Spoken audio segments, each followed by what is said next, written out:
할렐루야. 4일 동안 행복한 시간이었습니다. 저만큼은 안 행복했던 모양이야. 참 행복한 시간이었습니다. 정말 감사합니다. 시간 함께 하신 모든 분들, 또 여러모로 섬겨주신 모든 분들께 다시 한번 감사드립니다. 헌금 기도는 마지막에 하도록 하겠습니다. 출애굽기 3장 7절과 8절에서 소개되고 있는 하나님은 어떤 분이시죠? 보고 듣고 알고 내려와서 건져내고 인도하여 데려가시는 하나님. 네, 이 하나님을 늘 마음에 품고 여러분이 기도할 때마다 나의 모든 걸 보고 듣고 알고 계신 하나님, 내게 내려와 주시옵소서. 나를 이 모든 문제 속에서, 이 고난 속에서, 이 아픔 속에서 건져 주시옵소서. 그래서 나를 하나님께서 목적하신 자리로 인도하여 데려가 주시옵소서. 이게 7가지 하나님의 모습은 우리가 지금까지도 그 은혜로 살아왔고 앞으로도 이 하나님의 7가지 모습으로 하나님께 우리를 인도하실 것입니다. 그 하나님을 믿으시면 아멘. 그 하나님을 믿으시면 아멘. 제가 전에 이런 이야기를 했어요. 지금 이 교회 예배당 안에 있는 성물들 가운데 목적 없이 갖다 놓은 것은 하나도 없다. 스피커는 스피커대로, 보면대는 보면대대로, 마이크는 마이크대로, 의자는 의자대로, 어느 것 하나 필요 없이, 목적 없이 갖다 놓은 거 하나도 없다. 다 목적이 있어서 만들었고, 목적이 있어서 샀고, 목적이 있어서 그 자리에다가 놓고 우리는 지금 사용을 하고 있습니다. 하물며 하나님의 형상 따라, 모양 따라 지음받은 저와 여러분이 존재하는 게 그냥이겠는가? 우연이겠는가? 그렇지 않다. 오늘 우리가 살아있다는 것은 또 다른 말로 말하면 사명이 있다는 것입니다. 하나님께서 우리를 존재하게 하신 목적이 있다는 것입니다. 어떤 사람이 행복한 사람인지 아십니까? 내가 존재하는 목적이 무엇인지를 알고 그 목적을 이루어가며 사는 사람, 그 사람이 의미 있는 삶을 사는 사람이고 행복한 삶을 사는 사람입니다. 제가 집회를 이런 주제로도 합니다. 위대한 질문이라는 주제를 가지고 집회를 또 10시간 하기도 하는데요. 위대한 질문 4가지. 이 4가지에 대한 답을 갖고 사는 사람이 돼야 된다. 첫째, 하나님은 누구신가? 저는 언제나 하나님과의 관계를 제일 먼저 다루거든요. 하나님은 누구신가를 알아야 돼. 그에 대한 분명한 답을 가져야 돼. 둘째, 하나님 안에서 나는 누구인가? 나의 아이덴티티, 내 정체성이 분명해야 돼. 세 번째, 내 존재 목적은 무엇인가? 또 다른 말로 말하면 나의 사명은 무엇인가? 이거에 대한 분명한 답을 가지고 있어야 돼요. 마지막 4번째는 내 사명을 알았다면 어떻게 그 사명을 이루어 갈 것인가? 이 질문에 대한 분명한 답을 가진 사람은 인생을 헛되이 살지 않아요. 허송세월하지 않아요. 하나님은 누구신가? 하나님 안에서 나는 누구인가? 내 사명은 무엇인가? 내 존재 목적은 무엇인가? 그것을 알았다면 어떻게가 있어야 돼요. 사명은 아는데 어떻게에 대한 답이 없으면, 막연하면, 추상적이면 아무 일도 못해요. 어떻게 사명을 이루어갈 것인가에 대한 답을 가져야 된다는 거거든요. 내 존재 목적이 무엇인지를 알고 그 사명을 따라 사는 사람, 행복한 사람이고, 의미 있는 삶을 사는 사람이고 하나님 앞에서 가장 아름다운 삶을 사는 사람입니다. 제가 어제 요한복음 19장에 우리 예수님께서 마지막 외치셨던 말씀, 내가 다 이루었다, 이 말씀을 제가 제일 좋아한다고 했는데, 저도 마지막 순간에 그 고백을 하고 죽을 수만 있다면 저는 그 고백하고 죽는 게 제 기도 제목이에요. 마지막 순간에 하나님께서 저를 이 땅에 보내신 목적, 하나님께서 저를 목사로 불러주신 목적, 하나님께서 저에게 너무너무 귀한 하나님의 자녀들을 맡겨주셨던 그 영혼들을 돌보고 세워가는 그 목적을 다 이루었습니다. 내 영혼을 부탁해요 하고 하나님 품에 안길 수만 있다면 얼마나 행복할까. 그 무엇보다도 가장 아름다운 죽음이지 않을까요? 우리 예수님께서, 하나님께서 나를 이 땅에 보내신 목적을 내가 다 이루었다, 하나님께서 나를 통해서 모든 영혼들을 구원하고자 하는 그 비전을 가지고 하나님 아버지께서 나를 이 땅에 보내셨는데 내가 그 모든 걸 다 이루었다. 여러분 아시지요? 예수님은 말씀대로 오셨고, 말씀대로 사셨고, 말씀대로 죽으셨고, 말씀대로 부활하셨고, 말씀대로 승천하셨고, 말씀대로 다시 오실 것입니다. 어느 것 하나도, 예수님이 누굽니까? 하나님이십니다. 이 땅에 오셨을 때는 하나님의 아들의 자격으로 오셨습니다. 완벽한 인간인 동시에 완벽한 하나님의 모습으로 오셨습니다. 그럼에도 불구하고 우리 예수님은요, 어느 것 하나 자기 임의대로 말하거나 뭔가를 선택하거나 행하신 게 없습니다. 하나님이신데, 아들이신데, 완벽하신 분인데 자기 감정대로 살지 않았어요. 자기 기분대로 살지 않았어요. 자기 경험대로 살지 않았어요. 상황에 따라 살지 않았어요. 철저하게 뭔가를 선택함에 있어서도 하나님 아버지의 때를 분별하며, 하나님의 때가 안 됐으면 아직 내 때가 아니다 하면서 멈추셨고요, 자리를 피하기도 하셨고요, 기다리셨고요. 어느 것 하나도 임의대로 하신 게 없습니다. 철저하게 오신 것도 하나님의 뜻대로, 사는 것도 하나님의 뜻대로, 죽는 것도 하나님의 뜻대로. 할렐루야. 그렇다면 한없이 부족하고 연약한 우리는 더더욱 내 마음대로 살면 안 될 것입니다. 아멘 하시옵소서. 내 기분대로 살면 안 될 것입니다. 내 감정대로 살면 안 될 것입니다. 나의 경험대로 살면 안 될 것입니다. 언제나 하나님의 뜻을 찾고 묻고 귀를 기울이고 하나님의 뜻 앞에 온전하게 순종하는 삶, 이게 그리스도인의 삶이어야 합니다.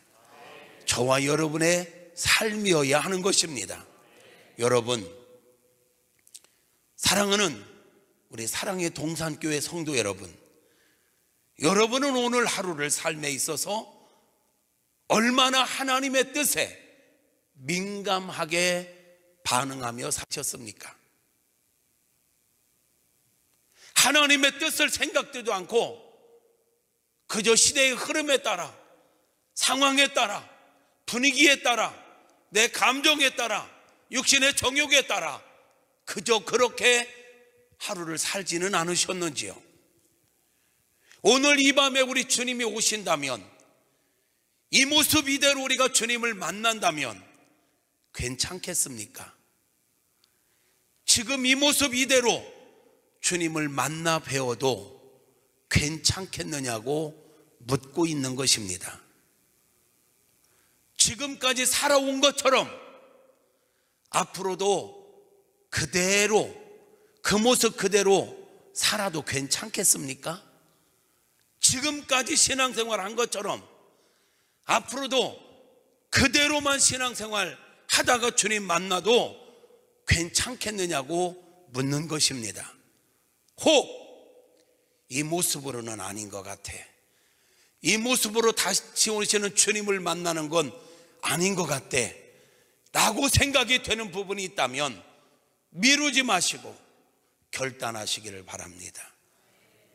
아멘.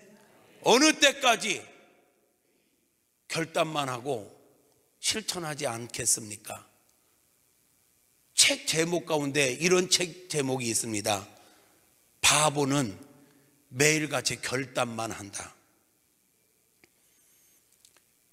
결단을 많이 하는데 실천이 없는 건 바보 같은 삶이라는 거예요.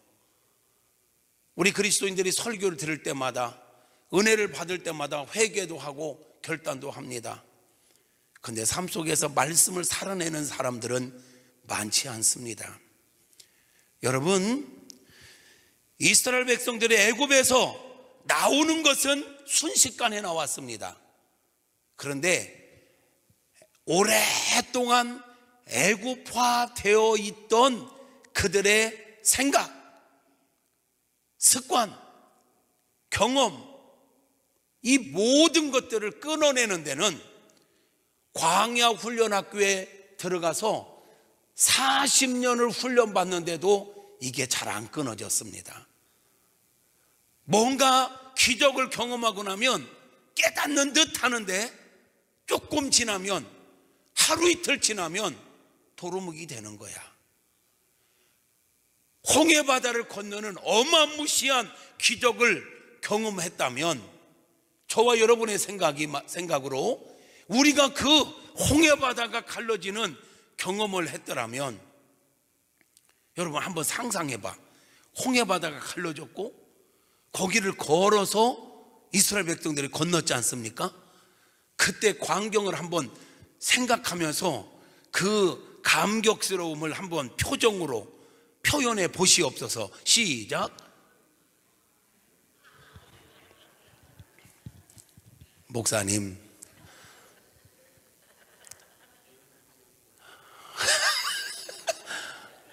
깝깝하시겠습니다. 이렇게 감정 표현이 이렇게 없으니 여러분 상상을 해봐봐. 성경을 읽든지 우리 목사님 성경 봉독 하실 때 성우 목소리로 그냥 쏙쏙 들어게 읽는데 우리 성도님들의 감성은 영 아닌 것 같아요. 여러분, 홍해바다가 말이죠, 가로막혔는데 지팡이를 내밀라 하는 대로 지팡이를 내밀었더니 하나님께서 밤새도록 동풍을 불어가지고 바다를 쫙 갈랐잖아. 그리고는 거기를 걸어서 건넜잖아요. 상상해 보라고. 물벽이 탁 쳐있고 양쪽으로 말이에요.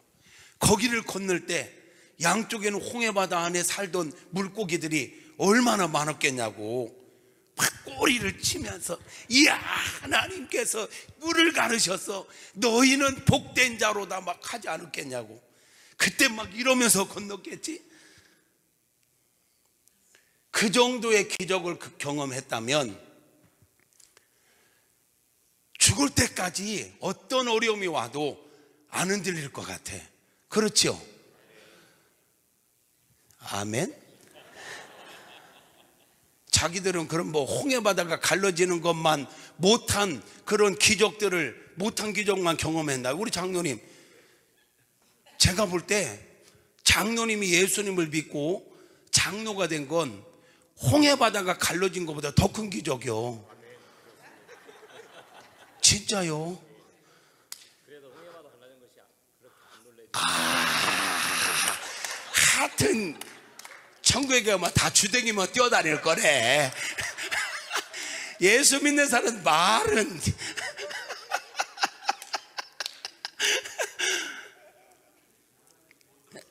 뭐라고 했냐고? 내가 통역해드릴게. 전달할게.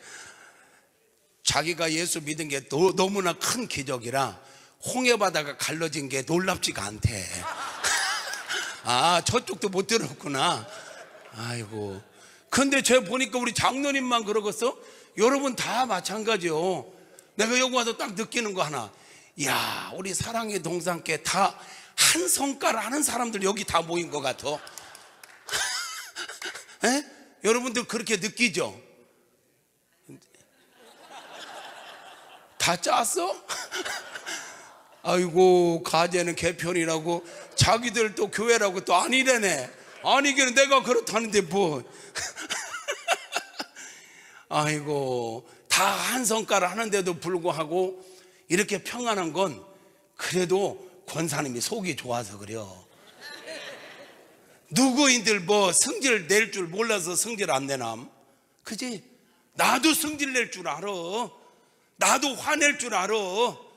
그런데 하나님의 영광을 위하여, 교회의 평안을 위하여 참으니까, 또 하나님의 은혜로 내 속사람이 변했으니까, 그러니까 이게 사랑의 동산교회가 된 거지.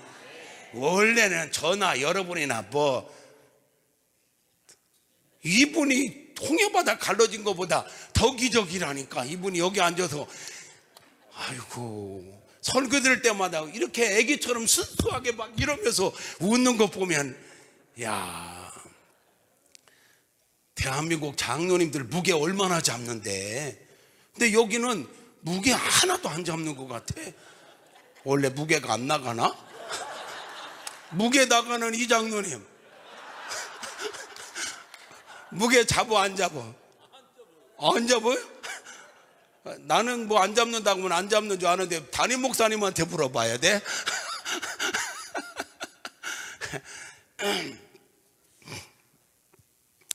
여러분, 이 홍해바다가 갈라지는 이 엄청난 체험을 하고도요, 인간이라는 거는 3일 길 가서 홍해바다 앞에 딱 서니까 이스라엘 백성들이 무슨 짓거리를 합니까? 애굽에 매장지가 없어서 우리를 죽이려고 우리 데리고 나왔냐 하면서 막 모세를 들어서 모세에게 돌을 던지려고 하잖아요. 그게 우리요. 오늘 은혜 받고도 내일 어떻게 변할지 몰라. 내일은 뭔 내일? 여기서 은혜 받고 저 나가다가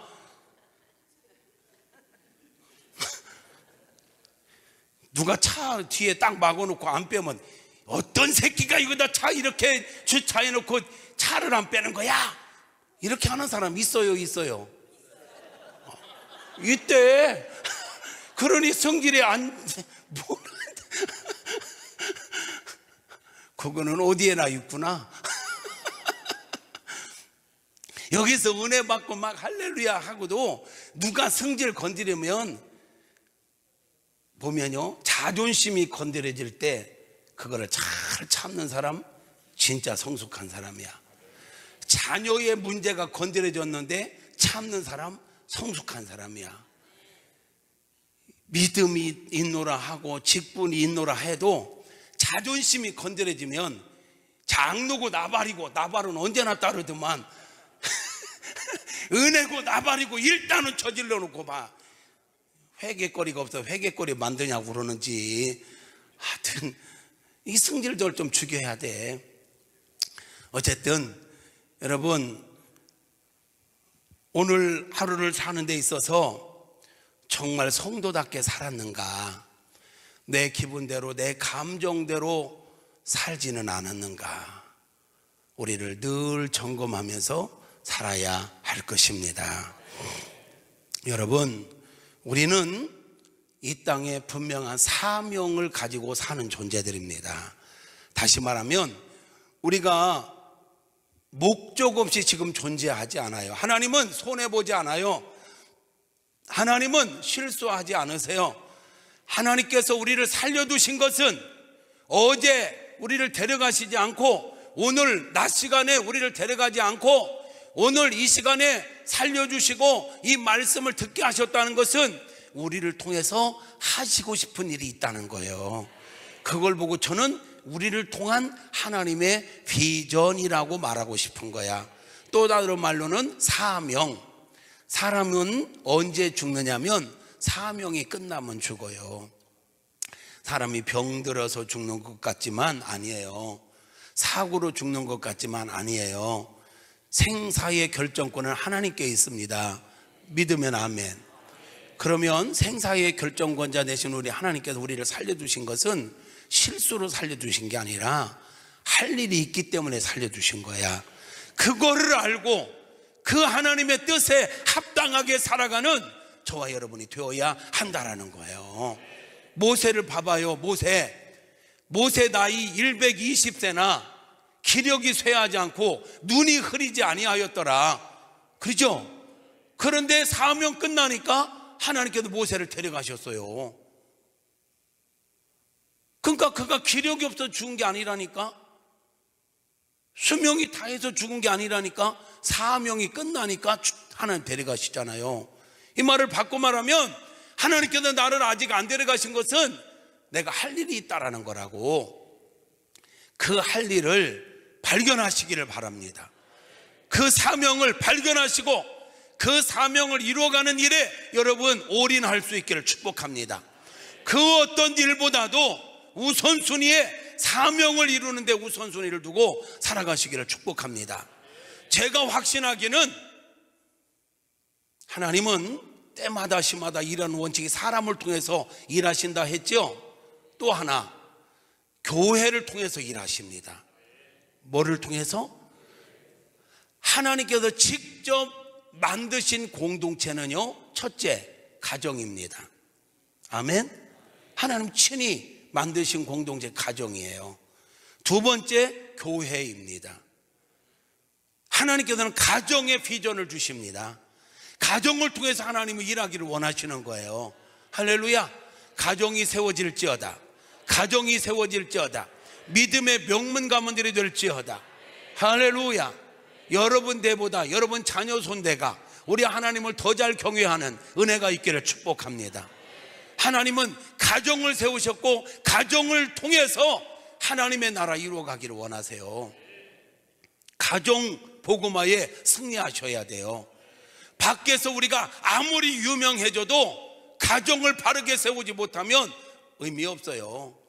가와만 사성이라 했어요. 가정 잘 세워갈 수 있기를 축복합니다.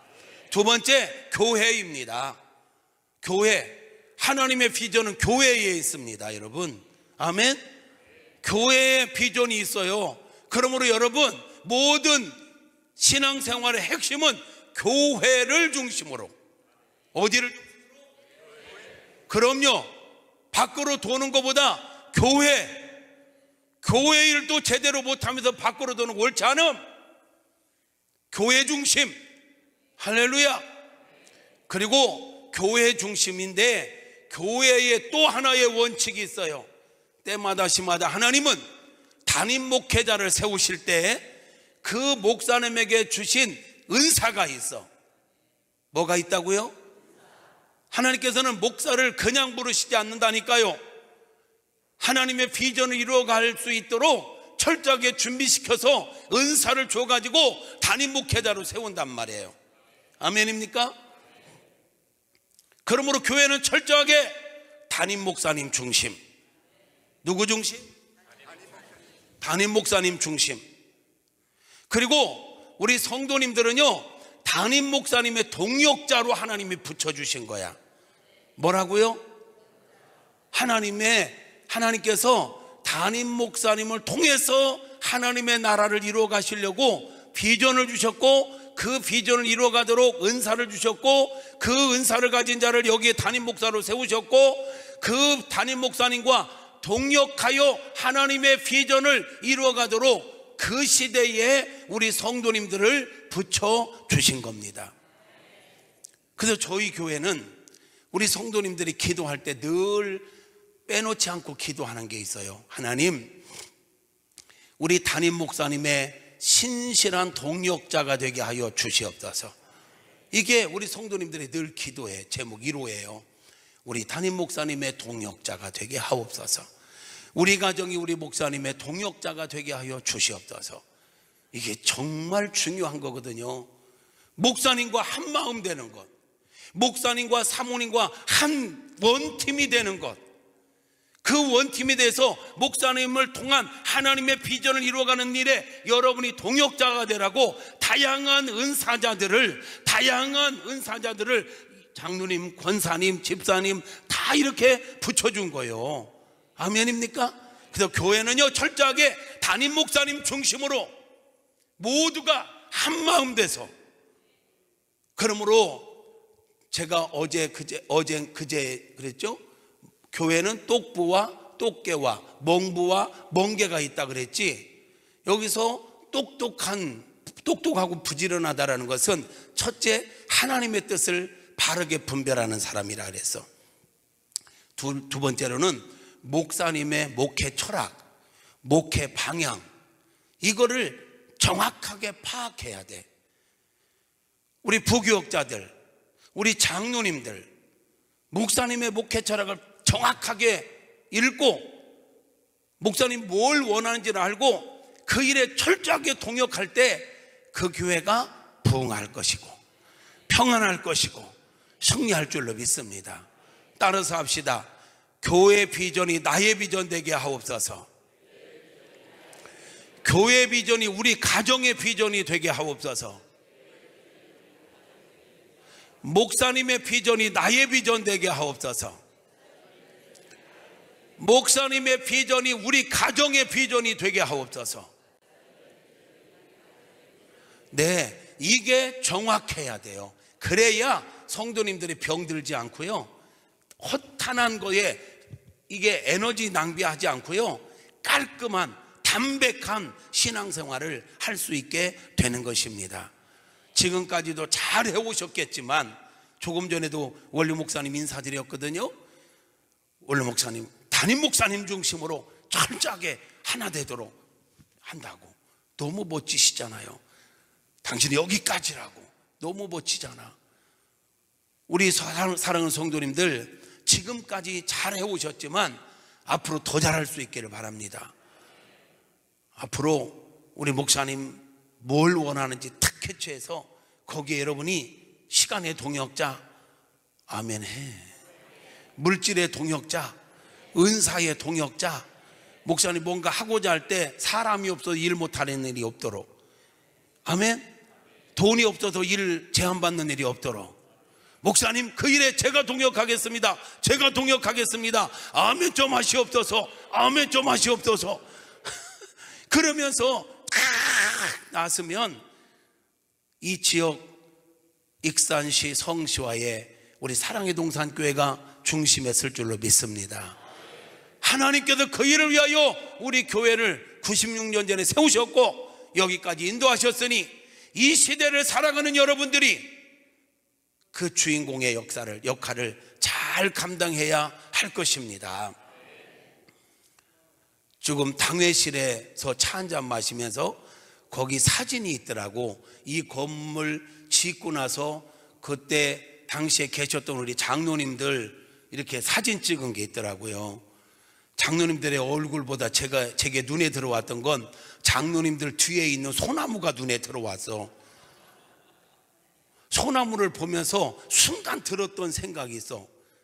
야, 이 건물 진 지 25년? 예? 23년? 예, 약 하여튼 뭐 20년이 넘은 거예요. 그때 당시에 심어졌던 소나무들은 홀쭉하더만요. 날씬하더라고. 근데 지금 보니까 상당히 굵어졌고 무성해졌어. 제가 그 모습을 보면서, 그 사진을 보면서 20여 년이 지난 동안 소나무는 누가 보든지 안 보든지 자기 사명을 감당하면서 굵어졌고 무성해졌는데, 우리 사랑의 교회, 사랑의 동산교회 성도님들은 이 교회 짓고 와서 20여 년이 지나는 동안 얼마나 성숙했을까? 이 질문이 저 혼자 순간 딱 들었어요. 저 소나무는 20여 년이 지나는 동안 굵어지고 무성해졌는데 우리 사랑하는 성도님들은 지난 20여 년 동안 얼마나 영적으로 큰 기둥과 같은 일꾼이 됐을까? 얼마나 많은 무성한 잎을 내고 열매를 내고 풍성하게 자랐을까? 자랐을까? 그대로 있을까? 자랐을까? 이상하게 자랐을까? 예쁘게 자랐을까? 고집만 늘었을까? 20여 년이 지나는 동안 사람은 날마다 나를 초복종시키지 아니하면 고집이 늘거든. 자기 고착화되거든. 우리 담임 목사님, 원로 목사님을 잠깐 뵀거든. 근데 그 짧은 시간에 조경의 영성을 여러분 들어보셨어요? 야, 그 짧은 시간에 그렇게 딱 정리해서 주시는데 머릿속에 쏙 들어오는 거야. 이게 전지를 하는데 원칙이 있대요. 원칙이. 나무가 이렇게 자라는데 가끔 보면 지 잘났다고 우위로 쑥 솟구치는 놈이 있대. 그 전문 용어는 제가 잊어버렸어. 목사님 잊어버렸어요. 이런 게 있대. 지 잘났다고 다 평범한데 이렇게 가는 놈, 그거는 가차없이 쳐야 된다네. 우리가 20년 지나오는 동안 여러분, 우리 신앙생활 중에 정말 중요한 건 더불어 함께 하는 겁니다. 내 개인의 능력이 아무리 탁월해도 팀워크를 이룰 줄 모르면, 함께 일할 줄 모르면 이거는 교회 공동체가 힘들어지거든요. 하나님 우리가 함께 하기를 원하십니다. 근데 자기 잘났다고 막 이렇게 뻗대는 사람들, 교만한 사람들, 그거는 원로 목사님 왈 과감하게 잘라버려야 된대. 또 이렇게 수평으로 자라더라도 다른 가지에 막 치고 들어가는, 막 이렇게 공격하는, 그것도 잘라야 된다네. 이게 목회와 다 연결이 돼 있더라고. 20여 년이 지나는 동안 여러분들은 보기 좋게 지금 한참 전지 작업을 하는 중이네요. 전지 작업을 하는 이유가 뭐요? 쓸모없는 것들 잘라줘야 더 예쁘게, 더 모양도 잡고 더 건강하게 하거든. 여러분, 우리 삶도 끊임없이 전지 작업을 해야 됩니다. 이 시대는 선택과 집중의 원리에 따라 살아야 돼요. 오라는 데는 없어도 다 바쁘죠. 현대인들이 얼마나 바쁜지 몰라. 요즘 낮에는 뭐 하려면 시간 되는 분들이 별로 없어. 요즘은 유치원 다는 애들도 바쁘대요. 어르신들도 바빠. 이 바쁜 거 다 쫓아다니면 신앙생활 제대로 못해요. 선택과 집중의 원리에 따라 덜 중요한 건 과감하게 가지치기를 해야 돼요. 가지치기를 해야 사명을 이루어갈 수가 있는 거예요. 할렐루야. 어쨌든 우리는 존재 목적이 있다. 그걸 사명이라 할 수 있다. 하나님은 우리를 그 사명자로 세우시기 위하여, 하나님의 비전을 이루어갈 하나님의 용사 사명자로 세우기 위하여 우리를 구원하셨고 우리를 인도하고 계십니다. 아멘. 이스라엘 백성들을요, 애굽에서 건져주신 하나님께서 그들을 가나안 땅으로 데리고 가시기 위해서 그들을 한 걸음 한 걸음 인도하셨거든요. 하나님께서 인도하시는 발걸음은요 완벽합니다. 한치의 오차도 없습니다. 그럼 묻겠습니다. 하나님께서 인도하시는 길은 어려운 일이 있을까요? 있을까요? 하나님께서 인도하시는 길인데 어려움이 있다고요? 진짜? 있지. 자꾸 진짜 한 번 더 하면 대답 안 나올 것 같아.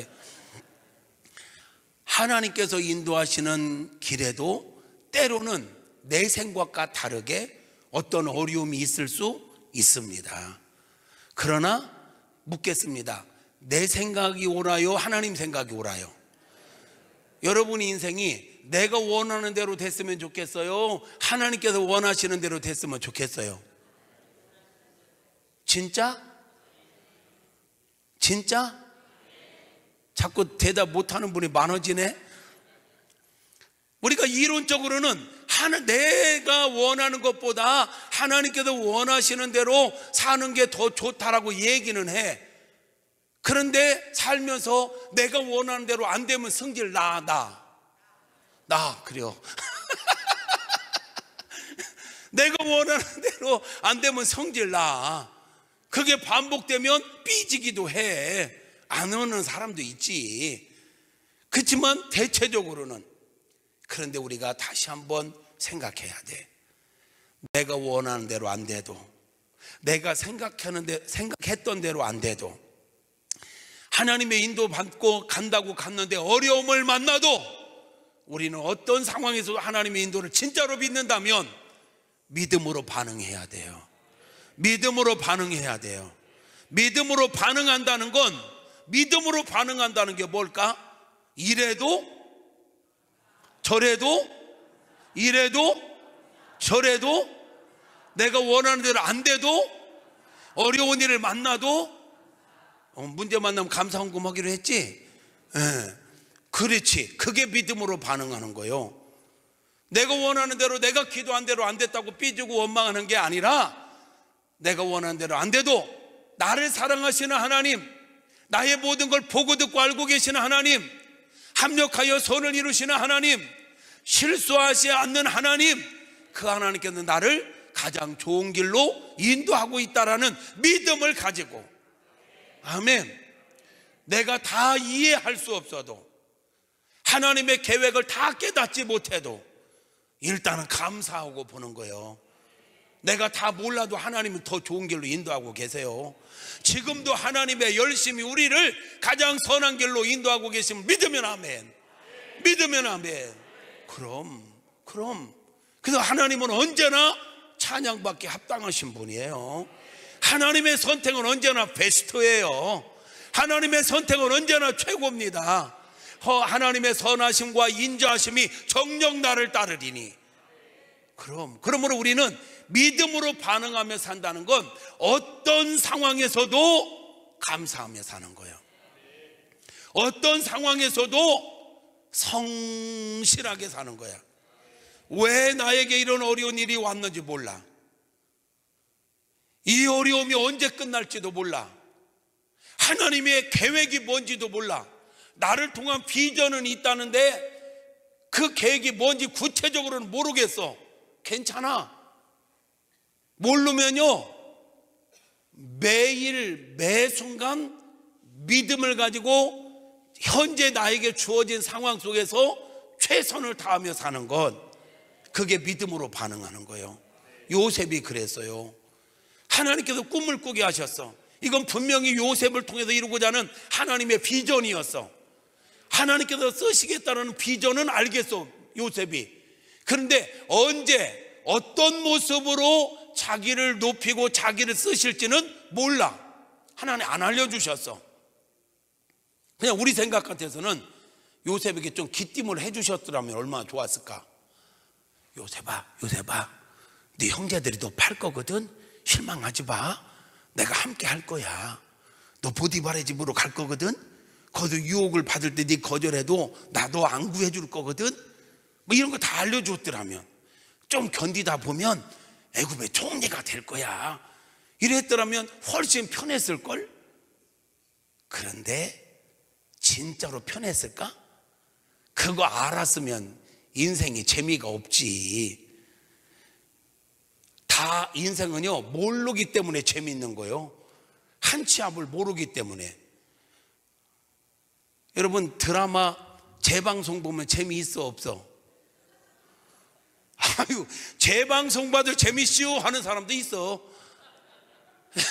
근데 대체적으로 별로 재미없어. 특별히 스포츠, 축구, 야구, 이미 결론 다 알아. 스릴 하나도 없어.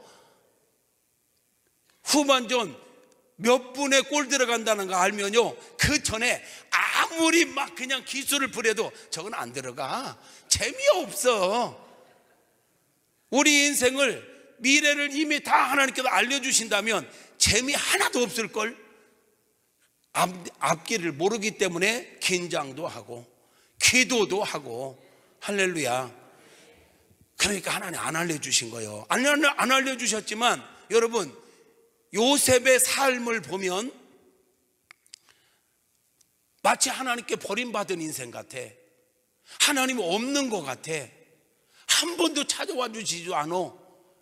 속삭여 주지도 않아. 약 13년 동안을.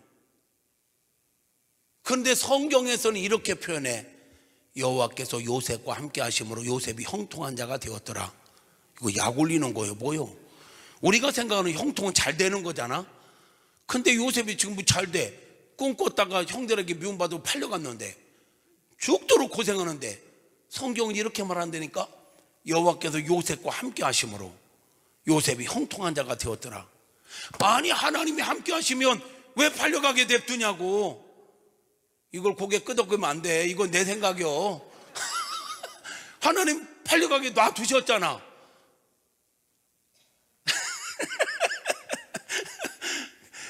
아니, 하나님이 함께, 우리가 생각하는 거는 하나님이 함께 하시면 어려움 안 만나야 돼. 문제 안 만나야 돼. 형통해, 거기에다 대고. 근데 뭐가 형통해? 보디발의 아내의 유혹을 뿌리치고 모함 받아가지고 감옥에 갇혔는데 성경은 또 이렇게 얘기해. 여호와께서 요셉과 함께 하심으로 요셉이 형통한 자가 되었더라. 아니, 하나님이 계신데 어떻게 그 모함을 받아도 감옥에 갇히냐고. 그게 뭔 형통이냐고. 우리는 이렇게 말하지만 요셉은 그 속에서도 낙심하지 않는다니까. 창세기 37장부터 50장까지가 요셉의 이야기거든. 그 어느 곳도 요셉이 낙심했더라, 불평했더라, 원망했더라 한 번도 없어. 요셉은 하나님이 나를 쓰시는 건 맞는데 언제 어떻게 쓰실지는 몰라. 근데 쓰시는 건 맞는데 쓰시는 게 아니라 나를 지금 구렁텅이에 집어넣었어. 그래도 그는 믿음이 흔들리지 않아. 감사함으로 나가. 언제인지는 모르지만 오늘 하나님께서 나를 이 고난의 현장에 내버려 두셨다? 그러면 여기가 내 사명의 자리인 줄 알고 성실하게 사는 거야. 그 자리에서 성실하게 사는 거야. 하나님께서 언제 여기서 건져주실지, 언제 어떻게 쓰실지는 몰라도 나는 오늘 나에게 주어진 환경 속에서 최선을 다하는 거야. 이게 믿음으로 반응하는 거예요. 그렇게 사노라면 때가 되면 하나님께서 우리를 건져주시고 높여주시고 하나님의 구속사의 한 획을 긋게 하시는 줄로 믿습니다. 여러분, 퍼즐 알아요? 퍼즐? 막 많은 이거 조각조각 이게 나뉘어졌는데 하나의 그림이 있잖아. 이 퍼즐, 저는 하나님께서 그 옛날에 구속사라고 하는 커다란 이 프로젝트를 하나 세팅해 놓고 때마다 시마다 사람을 부르고 세워서 그 퍼즐을 하나씩 맞춰가고 있다고 생각을 해. 그래서 2025년 5월 어느 날 사랑의 동산교회에서 하나님의 구속 역사를 지금 쓰고 있는 거예요. 이행규는 여러분과 함께 이 시간 하나님의 뜻이 이루어지고 있는 거예요. 여러분, 옛날에 우리 선배님들은 선배님 그 시대에 그 퍼즐을 하나 완성한 거고, 이 시대를 살아가는 우리는 우리대로 이 시대의 퍼즐을 완성하는 거고, 우리 후배들은 그 다음 단계를 이렇게 퍼즐을 완성하다 보면 우리 주님 오시는 그날 하나님의 구속사라고는 거룩한 작품이 완성될 거예요. 그때 저와 여러분이 그 구속사에 어떤 획을 긋는 일에 분명히 있어야 할 것입니다. 그게 고난의 자리든 형통의 자리든 간에 분명하게 쓰임받는 은혜가 있기를 주님의 이름으로 축복합니다. 하나님께서 우리를 인도하시는 방법은요, 때로는 내가 생각한 것과 전혀 다른 곳으로 인도하실 수도 있습니다. 하나님께서 이스라엘 백성 출애굽시킨 건 어디로 데리고 가시려고 출애굽시켰죠? 어디로 데리고 가려고? 가나안 땅으로 데리고 가려고 출애굽시켰는데 그들을 바로 가나안 땅으로 데려갔습니까? 어디로 데려갔죠? 광야. 중요한 거야. 광야 훈련학교에 입학을 시켰어요. 광야 훈련학교에. 하나님께서 그들을 광야로 인도하셨어요. 그러면 하나님께서 저와 여러분을 구원하신 것은 궁극적으로 우리를 어디로 데리고 가려고 구원하신 거예요? 그 예수를 믿자마자 우리를 하늘나라로 데리고 갔어요. 우리를 어디로 보냈어요? 에? 광야로 보낸 거예요. 광야. 여러분, 교회가 어딘지 아세요? 교회가 뭐 하는 곳인지. 교회가 뭐냐라고 묻는다면 정의할 거는 여러 가지가 있어요. 그런데 저는 교회는 광야 훈련 학교라고 정의를 내리고 싶은 거야. 교회는 천국이 아니에요. 교회는 안식하는 곳이 아니에요. 교회가 마치 천국인 것처럼 착각하는 사람들은 교회에 와서 자기 마음에 뭐 안 맞는 거 있으면 이게 교회야? 교회가 왜 이래? 교회 다니는 사람들이 왜 이래? 이러고 막 불평해.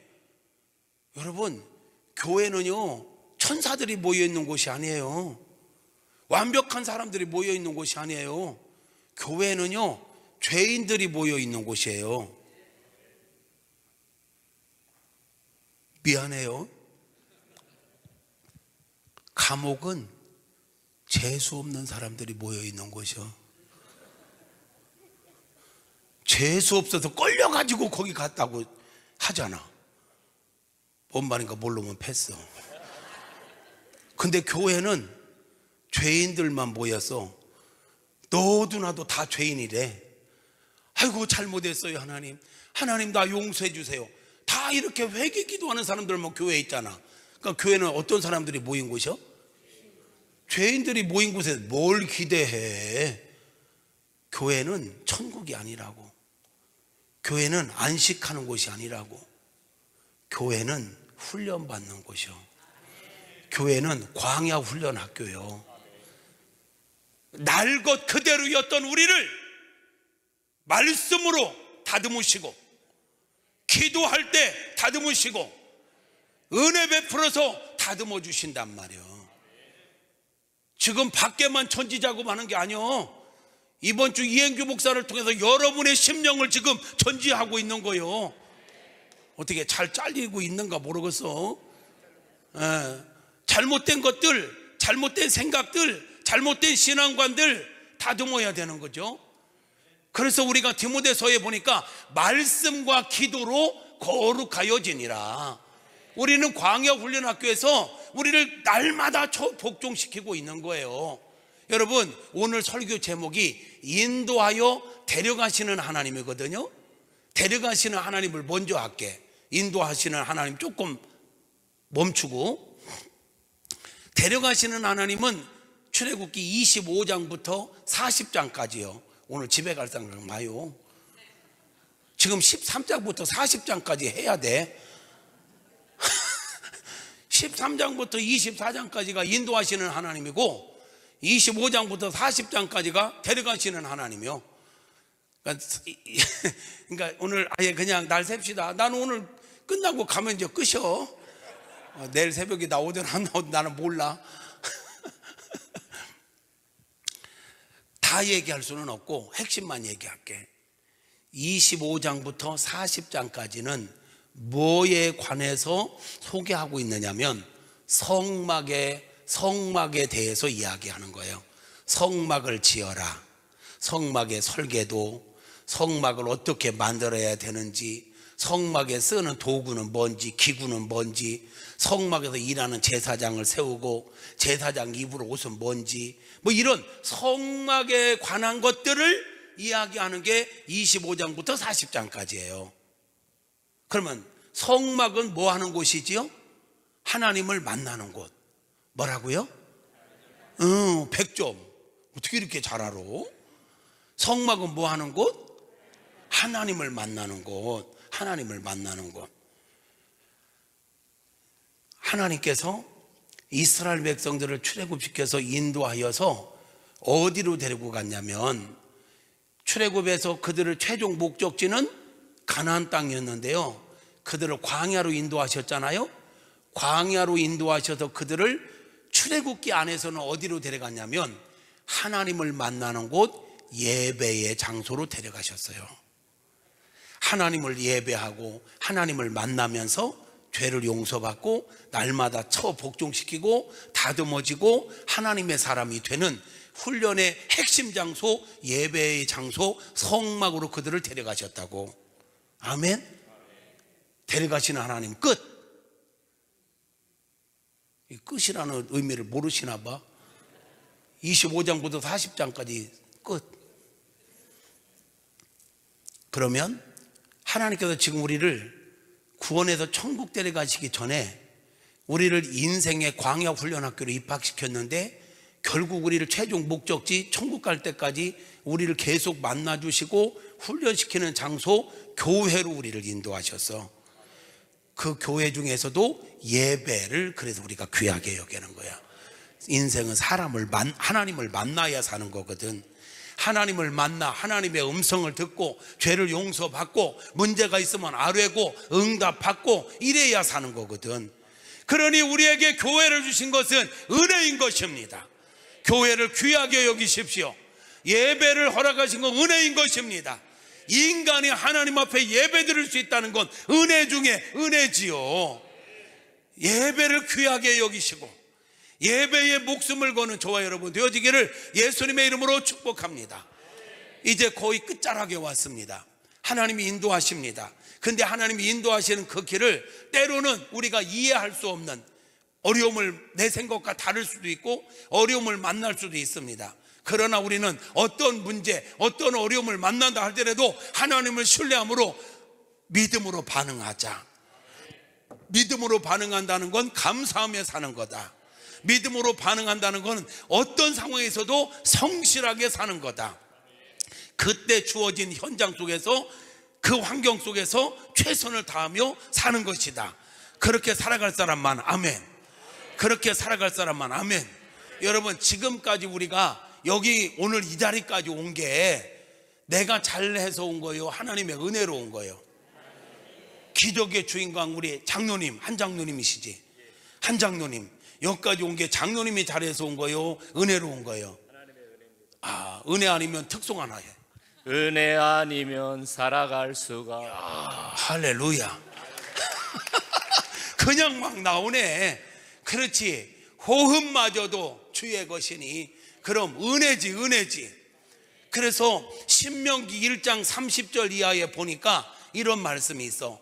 하나님께서 우리를 여기까지 인도하시는데 때로는 안고 인도하시고 때로는 우리를 업고 인도하시고. 우리 어린 애기들을 데리고, 요즘은 도로가 워낙 잘났지만 옛날 시골길들, 옛날 시골길들 막 또랑도 있고 막 자갈길도 있고 막 이 통나무 외길도 있고 막 이러잖아. 그러면 애기 데리고 가다가 그래도 좀 괜찮은 길은 그냥 네 걸어라. 근데 좀 위험한 길은 어떻게 해요? 그렇지. 안고 가고 업고 가고 또 목마 태우고 가고. 하나님께서 이스라엘 백성을 이렇게 인도하셨대. 같이 읽어볼까? 신명기 시작. 너희보다 먼저 가시는 너희의 하나님 여호와께서 애굽에서 너희를 위하여 너희 목전에서 모든 일을 행하신 것 같이 이제도 너희를 위하여 싸우실 것이며, 광야에서 너희가 당하였거니와 사람이 자기 아들을 안는 것 같이 너희의 하나님 여호와께서 너희가 걸어온 길에서 너희를 안으사 이곳까지 이르게 하셨느니라 하나 이 일에 너희가 너희 하나님 여호와를 믿지 아니하였도다. 하나님께서 자기들을 안고 업고 목마 태우고 이루고 데리고 왔는데, 앞서 행하면서 앞서서 장애물을 제거하고 대적을 싸워주시고 이러면서 안전하게 데려왔는데 그것도 모르고 툭 하면 하나님에 대해서 막 원망하고 하나님 세운 지도자에 대해서 원망하고 이 난리법석을 쳤거든. 말씀 이어가겠습니다. 그는 너희보다 먼저 그 길을 가시며 장막 칠 곳을 찾으시고 밤에는 불로 낮에는 구름으로 너희 갈 길을 지시하신 자신이다. 아멘. 여러분 인생도 그렇지 않습니까? 하나님께서 우리보다 언제나 앞서가셨어요. 그래서 장애물 제거하시고 장막 칠 곳을 찾으시고 때로는 불기둥으로 구름기둥으로 우리를 보호해 주시고 우리가 그 은혜로 살아왔다고. 내가 잘나서 산 것처럼 생각하면 안 돼.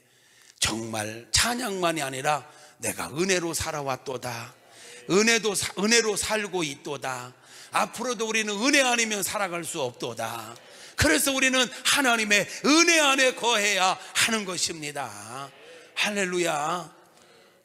하나님께서 얼마나 이렇게 앞서 행하시면서 때로는 안고, 이게 저도 어릴 때 시골서 살아봐가지고 또랑을 만나면 어떤 때는 막 비가 많이 와서 뭐 하면 아버지 이거 다 걷어붙이고 자기는 막 빠져들고 막 애기는 떨어질까 막 이러고. 우리가 여기까지 오면서 얼마나 많은 위험한 일들이 많았었냐고. 그때마다 우리가 알게 모르게 하나님께서 우리를 안으시고 업으시고 인도하셨다고. 어떤 사람이 참 힘든 인생길을 살아 어느 날 자기 인생을 쭉 돌아보니까, 자기 인생 여정을 쭉 돌아보니까 발자국이 말이에요. 발자국이 어느 때는 두 사람 발자국이 있고 어느 때는 한 사람 발자국만 있더래. 그래서 가만히 보니까 자기가 편안할 때는 두 개 발자국이 있고 자기가 힘들 때는 하나의 발자국만 있었더라는 거지. 그래서 이 사람이 이렇게 해석한 거야. 하나님이 나와 함께 하신다고 하더니 내가 아무런 어려움이 없을 때는 나와 늘 함께 해주시더니, 그래서 나를 통해서 찬양 받으시고 이러시더니 내가 어려운 일을 만났을 때는 하나님이 어디 딴 데 도망가셨었구나. 다른 장로님네 신방 가셨었구나. 그 나를 냅두어 가지고 나 혼자 저렇게 외롭게 그 고난의 시간을 걸어왔구나 하고 하나님 나빠 이러고 있었대. 그때는 하나님께서 들려주시더래. 한 장로야, 그 하나뿐인 발자국 잘 봐라. 네 발자국이니 내 발자국이니. 주님의 발자국입니다. 내 설교 원고 언제 봤어요? 척하면 척이요? 장로가 그냥 되는 게 아니요. 그 모래의 발자국 그렇군요. 그렇지. 자세히 봐봐. 그 발자국이 네 발자국인가 내 발자국인가 자세히 보니까 주님의 발자국이더래. 아멘. 네가 힘들고 어려울 때 내가 다른 데 있었던 게 아니야. 그때 내가 너를 안고 업고 그 고난의 과정을 통과하도록 함께 했었던 거야. 아멘. 그러시군요. 주님 그러시군요.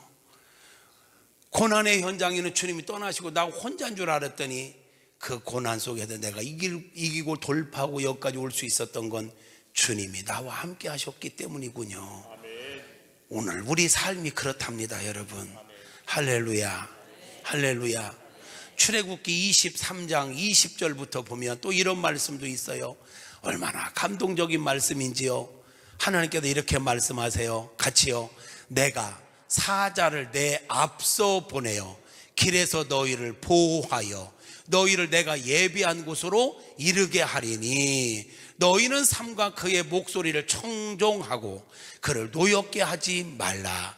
그가 너희의 허물을 용서하지 아니할 것은 내 이름이 그에게 있음이니라. 거기까지만 잠깐. 하나님께서 저와 여러분을 위해서 언제나 하나님의 사자들을 앞서 보내십니다. 그리고 우리를 인도하십니다. 지금 여러분을 위해서 여러분의 담임 목사님 임재규 목사님을 하나님의 사자로 세운 줄로 믿으면 아멘. 그러므로 우리는 그 목사님의 인도하심에 하나님의 음성을 듣는 것처럼 기쁨으로 청종하고 순종해야 할 것입니다. 그러지 않으면 하나님께서 진노하신대요. 다시 볼까요? 너희는 삼가 그의 목소리를 청종하고 그를 노엽게 하지 마라. 목사님 속상하게 하지 마세요. 하나님이 세운 자예요. 우리를 위해서. 그를 노엽게 하지 말라. 그가 너희의 허물을 용서하지 않을 것인즉 내 이름이 그에게 있기 때문이다.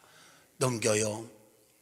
내가 그 목소리를 잘 청종하고 내 모든 말대로 행하면, 순종 잘하면 내가 네 원수에게 원수가 되고 우리의 원수에게 하나님이 원수가 되주신대. 우리를 대신에 싸워주시겠다는 거지. 우리는 뭐만 하면 돼? 하나님 세운 종에게 순종하면 되는 거예요. 아멘. 내 대적에게 내가 대적이 될지라. 내 사자가 내 앞서가서 너를 아모리 사람과 헷 사람과 브릿 사람과 가나안 사람과 히 사람 여부스 사람에게로 인도하고 나는 그들을 끊으리니. 이거 앞에 있는 7 족속은 적들이거든. 가나안 원주민들이거든. 지금 모세가 이스라엘 백성을 여기로 인도하는데 겁먹지 마. 내가 그들을 끊어버릴 거야. 할렐루야. 넘기세요. 너는 그들의 신을, 내가 그들을 끊어 가나안 땅을 너에게 줄 때 너희는 그들의 신을 경배하지 말며 섬기지 말며. 가나안 땅이 지금 이 가나안 7 족속들이요 죄악에 관영해가지고 하나님께서 더 이상 두고 볼 수가 없는 거예요. 그래서 심판하실 수밖에 없는, 당시에 최고로 악한 사람들이 가나안 땅의 사람들이었거든. 그러니까 하나님께서는 그들을 심판하는 동시에 이스라엘 백성들에게는 약속의 땅을 이때 정착하도록 하시는 거예요. 아멘. 그러니까 너희들 거기 가서 그들이 하는 짓도 하지 마라. 우상 섬기지 말라 이 말이에요. 그들의 신을 경배하지 말고 섬기지 말라. 그들의 행위를 본받지 말고 그것들을 다 깨뜨리며 그들의 주상을 부수고 내 하나님 여호와만 섬겨라. 그리하면 같이 시작. 여호와가 너희의 양식과 물에 복을 내리고 너희 중에서 병을 제하리니 내 나라에 낙태하는 자가 없고 임신하지 못하는 자가 없을 것이라. 내가 너의 날수를 채우리라. 할렐루야. 그러니까 우리는요 신앙생활이, 여러분 신앙생활이 어려워요 안 어려워요? 어렵다고도 못하고 안 어렵다고도 못하고. 솔직히 말하면 하나님께 이런 말씀대로 사는 게 어려워요 안 어려워요? 어려워? 진짜? 십계명 지키는 거 어려워요 안 어려워요? 장로님은 어려워요? 그러면 제가 다시 물을게요. 대답 잘 하셔야 돼. 하나님께 우상을 섬기지 말라 해서, 그죠? 오직 여호와 하나님만 섬기라 해서. 그런데 만약에 하나님께서 한 장로야 너 나만 섬기지 말고 앞으로 100개의 신을 섬겨라, 1000개의 신을 섬겨라, 그렇게 명령하셨다면 하나님 한 분만 섬기는 게 좋아, 100개의 우상을 섬기는 게 좋아? 하나님 한 분만 섬기는 게 마땅합니다. 마땅하지만 쉽지.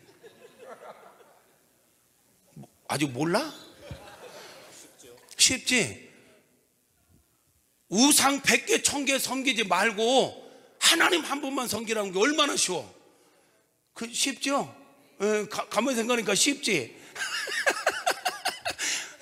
100개보다는, 아니 그러니까 하나님께서 100개가 아니라 10,000개 섬기라고 할 수도 있어. 근데 10,000개 섬기라고 하고 나만 섬기라 했으니 말씀대로 사는 게 얼마나 쉽냐는 것을 말씀드리고 있나이다 마마. 할렐루야. 도적질 하지 말라고 그랬어. 도적질 안 넣는 게 쉬워. 하나님께 넌 하루에 최소한 10번은 도적질 해라. 그게 쉬워? 도적질 안 넣는 게 쉬워? 안 하는 게 쉽습니다. 말씀대로 사는 게 쉬워? 말씀대로 안 사는 게 쉬워? 말씀대로 사는 게. 그럼 살인하지 말라고 해서 아무도 안 죽이는 게 쉬워? 하루에 100명씩 꼭 죽여라. 그게 쉬워? 안 죽이는 게 훨씬 쉽습니다. 하나님은 언제나 우리에게 쉬운 것만 말씀하신다니까.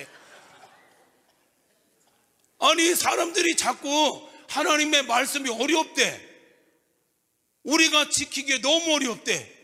지금 몇 가지만 예를 들었는데 어렵게는 하나도 안 어려워. 언제나 제일 쉬운 것만 말씀하셨어요. 그래도 아멘 안 내? 아니 진짜로 우리 생각을 좀 바꿔야 돼. 너무 쉽게 줬는데 그것마저도 안 들었고 내 생각대로, 내 고집대로, 내 맘대로 하려고 그러니까 어려운 거예요. 그러니까 내 생각 내려놔야 돼. 언제 하면 할 거요? 내 고집 내려놔야 돼. 내 맘대로 살려고 그러는 거 내려놓고 말씀대로 살아봐. 얼마나 쉬우냐고. 여기서도 그러잖아. 지금 말씀에서도 그냥 청정만 해. 그러면 낙태하는 일도 없고 임신하지 못하는 일도 없고 네가 하는 모든 일에 복을 주겠대잖아. 이거 수진 받는 거 아니요? 어렵다는 생각 자체를 버려야 돼. 말씀대로 사는 게 어려워요, 쉬워요? 얼마나 쉬워요? 뭐라고 하는 거예요 지금? 엄청 쉽지. 따라서 합니다. 말씀대로 사는 건 쉽다. 말씀대로 사는 건 쉽다. 장로님, 성경 66권이 두꺼워요, 안 두꺼워요? 안 두껍습니다. 안 두껍다고 대답했는데 내가 몇 번 읽었냐고 물어보면 뭐라고 하려고 그래?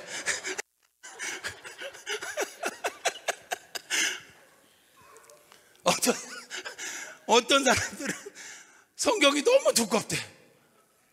8만 대장경 봐봐. 방에 꽉 찼어. 그런데 8만 대장경을 다 읽어도 이 성경 하나만 못해. 이거는 얇아도 너무 얇아. 그런데 봐봐, 이게 말이요, 창조의 역사부터 세상 끝날까지의 일이 다 나와. 여기에 온 우주 만물의 기원과 그 모든 거의 질서와 그 모든 것들의 운영 방법과 모든 게 여기 다 있어. 이 얇은 책에. 어떤 분은 잠이 안 오면 이것 본다네. 이게 수면제야. 성경이 두껍기는 뭐가 두꺼워? 경전치고 제일 얇아요. 생각해 봐봐요. 경전이라 하는 것들을 보면 그 8만 대장경하고 비교해 봐. 이게 얇아도 보통 얇은 게 아니야. 절대로 두껍지 않아. 에이? 그 얇은 책 몇 번 읽었어요? 아니 미안해. 한 장로님, 이 얇은 책 올해 몇 번 읽을 거예요? 열심히 읽겠습니다. 아니요. 이런 목표를 정할 때는 수치로 나와야 돼. 열심히 읽는다는 건 한 장을 읽고도 나는 나름대로 열심히 읽었습니다, 이렇게 말할 수 있거든. 그래서 언제나 목표를 세울 때는 수치가 나와야 되거든.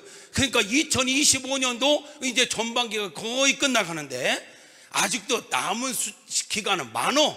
얇은 이 성경 몇 번 읽을 거예요? 2번 읽겠습니다. 증인이요? 에?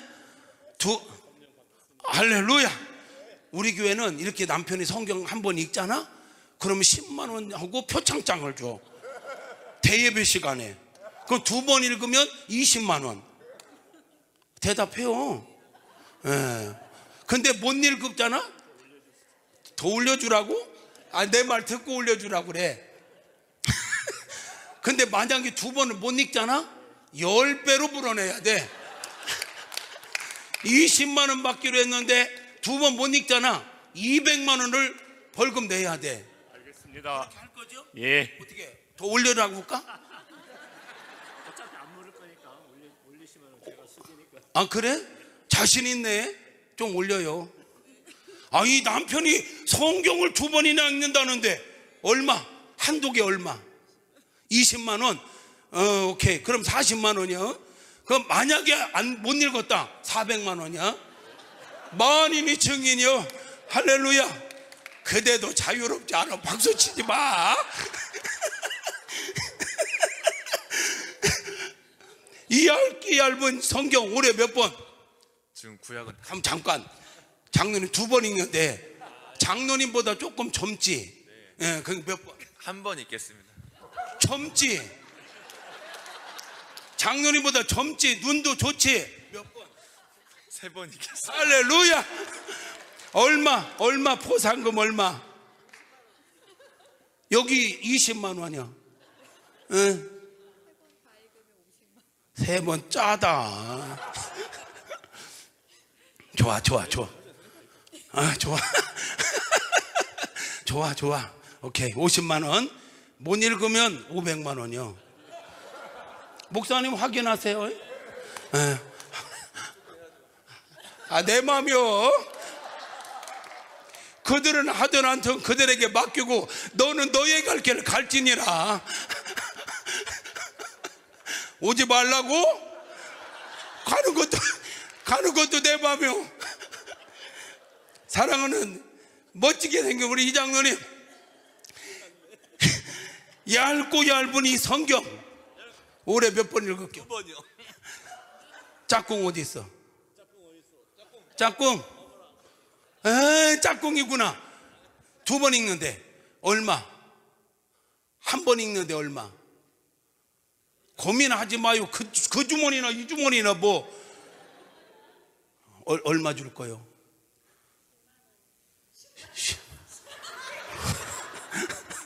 한 번에? 오케이? 콜. 그럼 두 번이면 20만 원이요? 만약에 못 읽으면 200만 원. 오케이. 됐죠?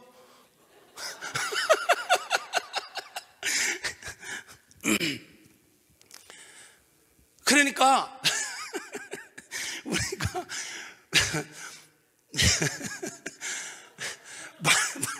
말씀대로 사는 건 너무 쉬워. 아멘 안네. 할렐루야. 그래, 이제 좀 정리하고 나 집에 가야 되는데 하나님의 인도하시는 걸음이 때로는 힘들어 보이지만 알고 보면 쉽고 알고 보면 복 받는 길입니다. 그 말씀 이어서 좀 볼까요? 이 중요한 말씀을 하세요. 하나님께서 앞서 행하시면서 내가 내 위엄을 내 앞서 보내어 내가 이를 곳에 모든 백성을 물리친다. 위엄을 보낸다는 건 어쩌면 소문이야. 하나님께서는요, 앞서 행하시는데 때로는 대적들에게 소문을 내가지고 그들이 두려워 떨게 만들어.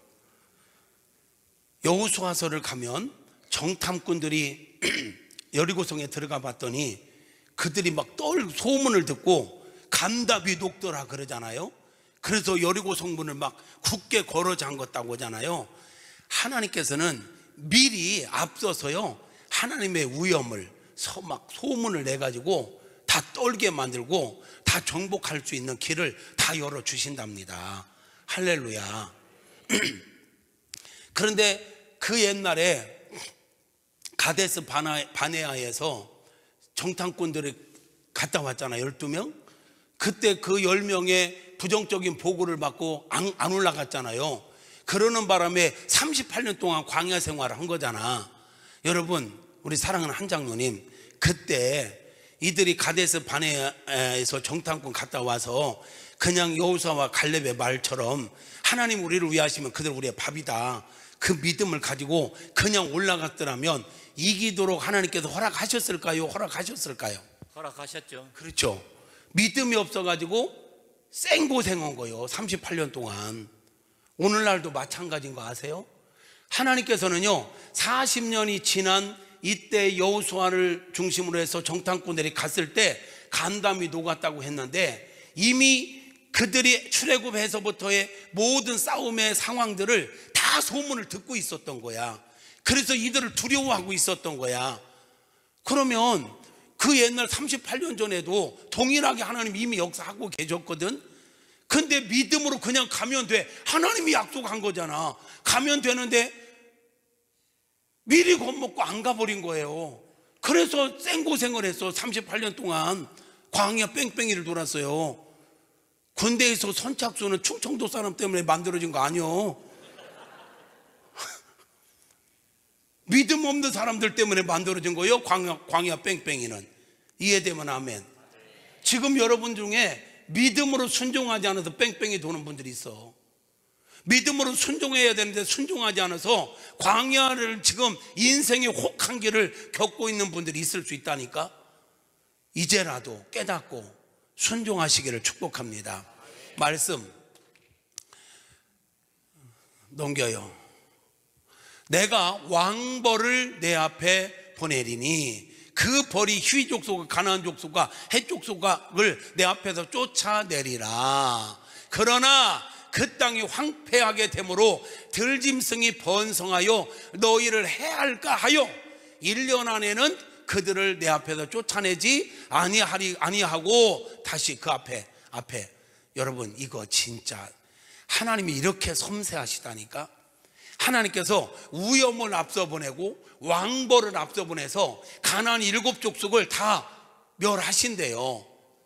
그러나 그 땅이 그들을 완전히 멸망하게 해버리면 그 땅이 황폐하게 되므로 들짐승이 번성하여 너희를 해할까 하여 내가 1년 안에는 그들을 내 앞에서 쫓아내지 아니하고. 넘겨요. 내가 번성하여 그 땅을 기업으로 얻을 때까지 내가 그들을 내 앞에서 조금씩 쫓아내리라.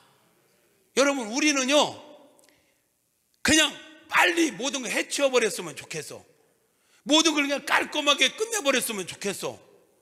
근데 하나님은 능력이 없어서가 아니라, 할 줄 몰라서가 아니라, 우리의 모든 상황을 고려하여 어떤 때는 천천히 응답하시고 천천히 역사도 하신다는 거예요.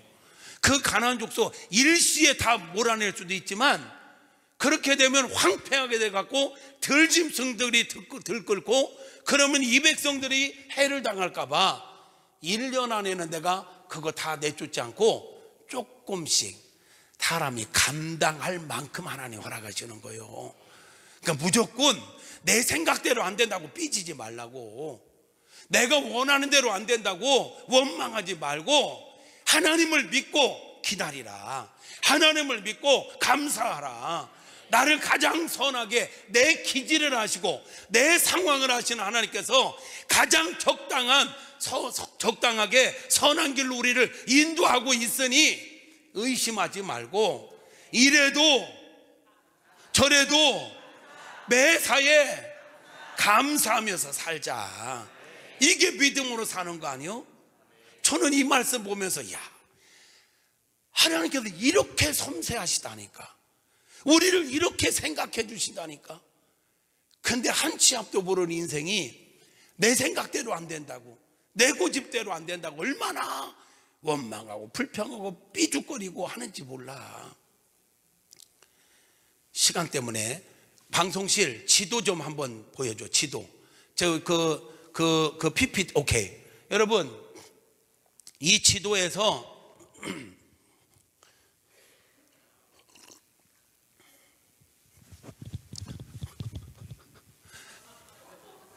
아우씨, 달려와도 안 다네. 저 끝에 라암셋 고센 땅 보이죠? 거기가 이제 이스라엘 백성들이 살았던 곳이에요. 거기서 이들이 출애굽을 해서 이렇게 숲곳에 왔다가 지금은 물자국이 없지만 거기 이제 건넌 게 홍해바다요. 수에즈만 이쪽 홍해바다. 그 홍해바다를 건너자마자 가나안 땅 이쪽 보여요? 가나안 땅 보이죠? 이 가나안 땅으로 가는 길이 저 홍해바다를 건너자마자 블레셋 땅으로 가는 해안길이 있어. 작게 해안길 보이죠? 저 해안길로 가는 길이 있고 이렇게 홍해 광야길이 있어. 이렇게 내려와서 이 화살표대로 저 뺑 돌아가지고 저 느보산 앞에 가서 여리고 쪽으로 들어가는 길이 있어. 그러니까 복잡하게 생각하지 말고 애굽에서 나와가지고 해안길, 블레셋 해안길로 가는 길이 하나 있고 홍해 광야길이 하나 있다 이 말이야. 자, 가나안 땅에 가는 게 목적인데 저 가나안 땅에 가는 데 있어서 길은 두 개였다? 그러면 여러분에게 블레셋 해안길 1번, 여러분에게 이제 선택하라고 한다면 길을 1번 홍해 광야길 2번 여러분에게 길을 선택하라고 하면 몇 번 선택할 거예요? 그렇지, 솔직하네. 그래도 여기가 솔직하네. 저보고 선택하라고 해도 홍해 광야길이 아니라 블레셋 해안길을 선택할 것 같아. 근데 하나님께서는 우리 생각과 달라. 우리는 쉽고 빠르고 그 지중해 변이니까 얼마나 또 멋있겠어. 우와, 지중해에서 불어오는 바람 얼마나 낭만이냐고. 거기로 가면 얼마나 쉬워. 그건 다 저기를 원해요. 근데 모든 사람이 그래 원해도 하나님은 그 길로 인생들을 인도하지 않고 홍해 광야길로 돌렸어. 우리 삶 속에 때로는 내가 생각할 때 이렇게 가면 좋겠는데, 이렇게 해주시면 좋겠는데, 하나님께서는 이 길 놔두고 꼭 이렇게 돌릴 때가 있단 말이야. 그럴 때 우리가 감사하겠느냐는 거지. 어떻게 지금까지 이렇게 돌릴 때 감사했어요? 미안해. 이렇게 돌려도 감사할 거예요? 저 뒷동네 아멘 안 해요? 이렇게 돌려도 감사할 거예요? 그게 믿음으로 사는 거예요. 그러면 하나님께서 왜 이 길을 놔두고 이렇게 돌렸을까? 이유가 있어. 오늘 이 세 가지만 이유를 얘기해 주고 끝내려고 그래. 첫째,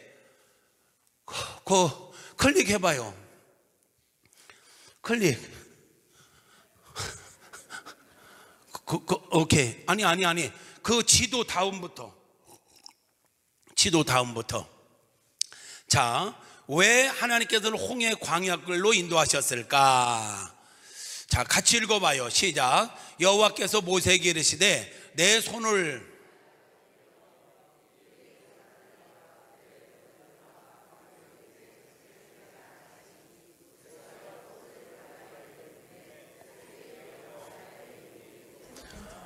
애굽 사람들이 물을 넘겨요. 다시 넘겨. 오케이. 아니야, 또 넘겨. 이걸 아까 읽었으니까 또 넘겨봐요. 어이? 그 사이에 말씀이 있어야 되는데. 아이, 그러면 그냥 성경 읽어봐요. 얇으니까.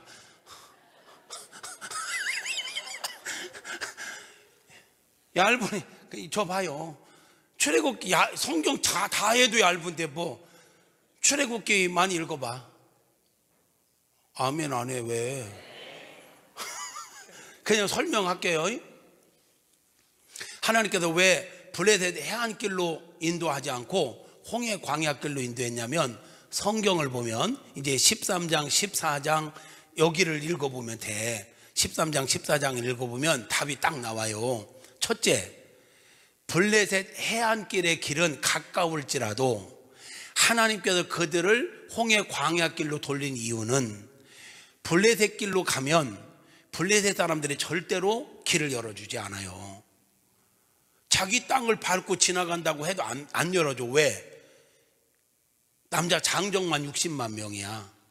남녀노소 다음에 200만 300만 명이야. 그 사람들이 지나간다고 하다가 그냥 주저앉아버리면 어떡하겠어. 그러니까 블레셋 사람들이 절대로 안 열어주죠, 길을. 그럼 안 열어주는데 가겠다고 하면 뭐가 일어나겠어? 전쟁이 일어나지. 전쟁이 일어나면 이스라엘 백성들은요, 지금 애굽에서 종살이만 약 200년 하다 나온 사람들이야. 애굽 군인들한테 계속 짓밟히고 당했던 사람들이야. 싸워보지도 않았고, 군인하면 자라 보고 놀란 가서 소뚜껑 보고 놀란다고, 군인들 하면 얘들은 기겁을 하는 거예요. 그러면 도망갈 거야. 하나님은 이 백성들의 기질을 알아. 그리고 이 길로 가면 전쟁이 날 것도 알고, 그 전쟁에 나면 너희가 애굽으로 돌아갈까 함이었더라. 이렇게 성경은 이유를 말하고 있어요. 그죠? 하나님이 말씀, 좀 센스, 박수 좀 한번 쳐봐봐. 하나님이 말씀하시길 이 백성이 전쟁을 하게 된 마음을 돌이켜 애굽으로 돌아갈까 하셨음이더라. 이렇게 말씀이 나온다고. 이해되죠? 다 이유가 있는 거요. 하나님은 이 백성의 기질을 알아, 상황을 알아, 앞으로 되어질 일을 알아. 그래서 그들이 감당할 수 있는 대로 인도하시는 거예요. 아멘. 두 번째 이유가 있어요. 이들이 출애굽에서 홍해바다까지 홍해바다 건너지만 아직도 이들이 하나님의 역사인 걸 절대적으로 신뢰하지 않아. 그리고 모세의 리더십을 온전히 순종하지 않아. 그러므로 이 홍해 광야길로 인도해서 이들을 홍해바다를 걸어서 건너게 만들어. 그리고 애국 군대를 여기에 수장시켜. 그러므로 말미암아 그들이 어떤 고백을 하느냐면 그 일을 겪고 나서야 비로소 하나님의 역사였던 것을 인정하게 되고 모세를 하나님이 세운 종으로 인정하게 돼요. 이들이 살아가는 데 있어서 이들을 출애굽시키고 이들을 데리고 가는 분이 하나님의 역사였다는 걸 아는 게 중요하고, 이들을 광야를 통과하기 위해서는 모세를 하나님이 세우셨다는 것을 인정하고 모세의 리더십을 믿고 따르는 게 아주 중요하거든요. 그러니까 하나님께서는 이 홍해바다 사건을 통해서 하나님의 하신 일과 모세의 리더십을 견고하게 세우기 위하여 홍해 광야길로 인도하신 거예요. 아멘. 마지막 세 번째, 애국 군대는, 바로는요, 이들이 가나안 땅에 들어가도 끝까지 쫓아와서 또 잡아갈 사람이야.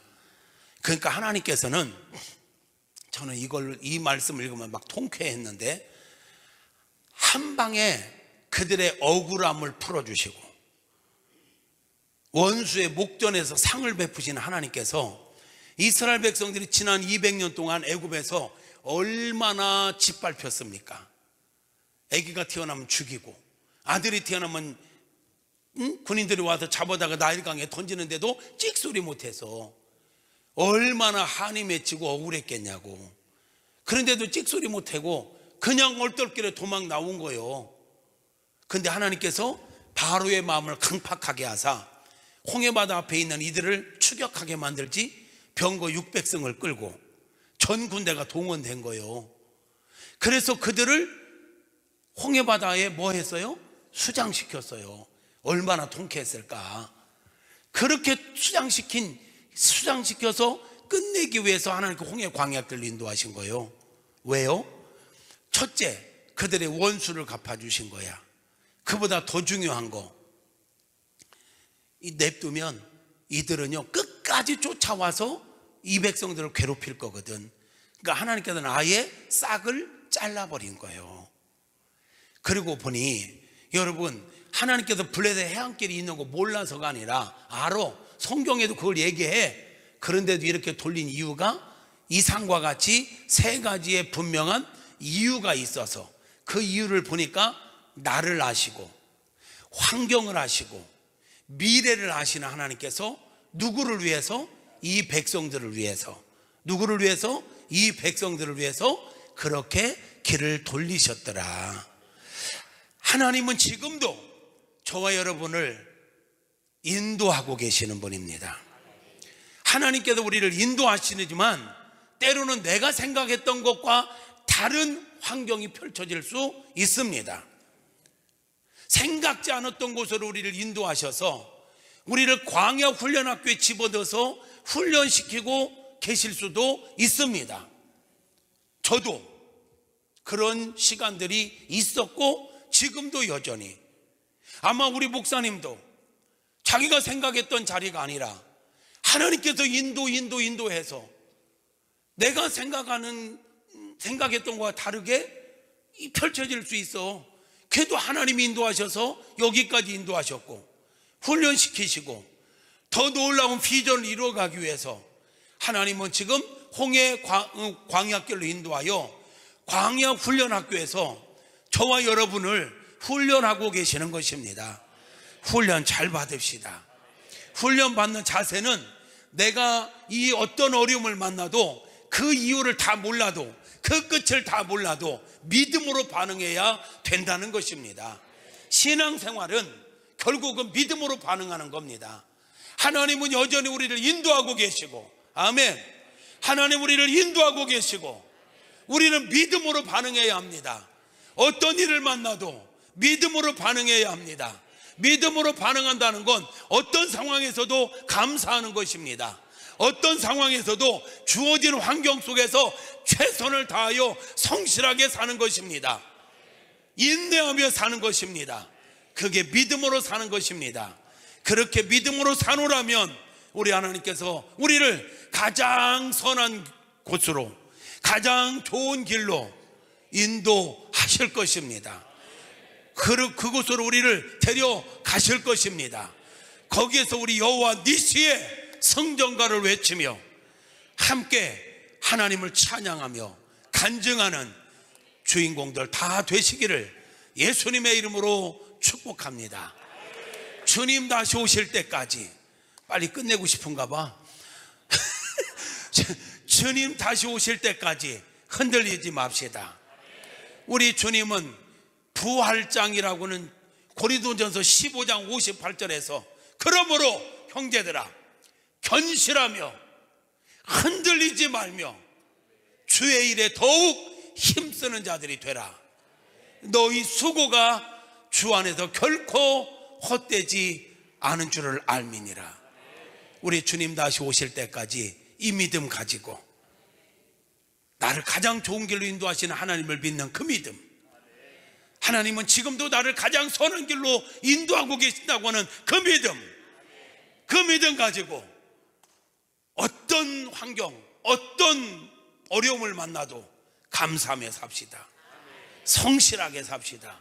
인내하며 삽시다. 마지막에 웃는 자가 될 수 있기를 예수님의 이름으로 축복합니다. 축복합니다. 할렐루야. 기도하겠습니다. 하나님 아버지 감사합니다. 이번 한 주간 주일부터 오늘 이 시간까지 7번의 말씀을 전할 수 있도록 은혜 주셔서 감사합니다. 선포된 말씀들이 사랑하는 우리 성도님들의 신비에 새겨져서 삶 속에서 꼭 필요할 때마다 이 말씀들이 새록새록 생각나게 하시옵소서. 그리고 그 말씀을 살아내게 하시옵소서. 그래서 하나님 앞에 섰을 때 잘했다 칭찬받는 우리들 모두가 되게 하여 주시옵소서. 우리의 모든 걸 보고 듣고 알고 계시는 하나님, 때마다 시마다 우리가 꼭 필요할 때 내려와 주셨음을 감사합니다. 앞으로도 내려와 주실 줄로 믿습니다. 그리고 건져주셨던 걸 감사합니다. 앞으로도 건져주실 줄로 믿습니다. 건져주신 다음에 알아서 살아라 하지 않고 여전히 우리와 함께 때로는 앞서서 우리를 인도해 주시는 하나님 감사합니다. 사람이 감당할 시험밖에는 당한 것이 없고 감당치 못할 것 같은 피할 길을 주신다고 하셨지요. 이스라엘 백성들을 안고 때로는 업고 그들을 앞서가서 장애물을 제거하고 그들이 장막 칠 곳을 준비시키고 구름기둥 불기둥으로 인도하셨던 하나님, 지금까지 우리의 삶도 동일했음을 고백합니다. 그 하나님께서 앞으로도 주님 다시 오실 때까지 우리를 그렇게 인도해 주실 줄로 믿습니다. 이 믿음 가지고 어떤 상황에서도 믿음으로 반응하며 살겠습니다. 감사하며 살겠습니다. 주어진 환경 속에서 최선을 다하여 성실하게 살겠습니다. 내 기분, 내 기분, 내 감정 따르지 않고 하나님의 말씀 따라 살겠습니다. 은혜 위에 은혜를 더하여 주옵소서. 이 밤에 귀한 예물을 드린 손길들이 있습니다. 일일이 호명하지 않아도 우리 하나님 최선을 다해서 예물을 드린 사랑하는 우리 성도님들의 귀한 예물을 흠양하여 주시고 하늘의 신령한 은혜와 땅의 기름진 복으로 충만하게 복내려 주시옵소서. 영혼의 잘됨과 같이 범사가 잘되게 하옵소서. 육신이 강건하게 하여 주시옵소서. 예수님의 이름으로 성령 충만할지어다. 은혜 충만할지어다. 능력 충만할지어다. 예수로 충만해질지어다. 심령에는 평강이 말지어다. 우울증은 떠나갈지어다. 조울증은 떠나갈지어다. 대인 기피증도 떠나갈지어다. 마음의 어둠의 그림자는 떠나갈지어다. 생명의 빛이 임할지어다. 빛이 임할지어다. 빛이 임할지어다. 예수의 이름으로 육신의 질병은 치료될지어다. 예수의 이름으로 치료되라. 오장육부는 깨끗해져라. 뼈 마디마디는 튼튼해져라. 모든 수치는 정상이 될지어다. 부인과 질환이 치료될지어다. 우리 어르신들 주님 품에 안길 때까지 몸져 눕지 않도록 강건하게 하옵소서. 모세가 마지막 1초까지 하나님 앞에 귀하게 쓰임받다가 하나님 품에 안긴 것처럼 우리 사랑하는 어르신들 주님의 품에 안길 때까지 강건하도록 은혜 베풀어 주옵소서. 온 가족들, 자녀, 손들 예수님 잘 믿게 하여 주시옵소서. 손으로 하는 모든 일들이 잘 되게 하시고 형통하게 하시고 거룩한 부자들이 일어나게 하여 주시옵소서. 거부들이 일어날지어다. 거룩한 부자들이 일어날지어다. 그래서 하나님의 영광을 위하여 우리 사랑하는 담임 목사님과 사모님과 함께 하나님의 비전을 온전히 이루어가는 간증의 주인공들, 축복의 주인공들 되게 하여 주시옵소서. 주님 다시 오실 때까지 이 믿음으로 살겠습니다 다짐하는 마음으로 찬양하고 기도할 때 성령님 기름 부어 주시옵소서. 역사하실 줄로 믿습니다. 오고 가는 소식마다 좋은 소식 있게 하옵소서. 모든 영광 주님께 올려드리며 예수님의 이름으로 축복하며 기도합니다. 아멘. 찬양하겠습니다.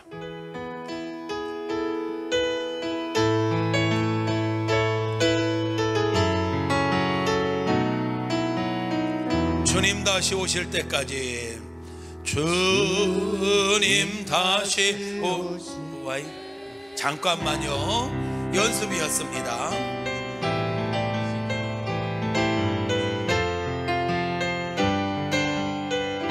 마이크 잡으세요. 주님 다시 오실 때까지 나를 이길 가리라. 좁은 문 좁은 길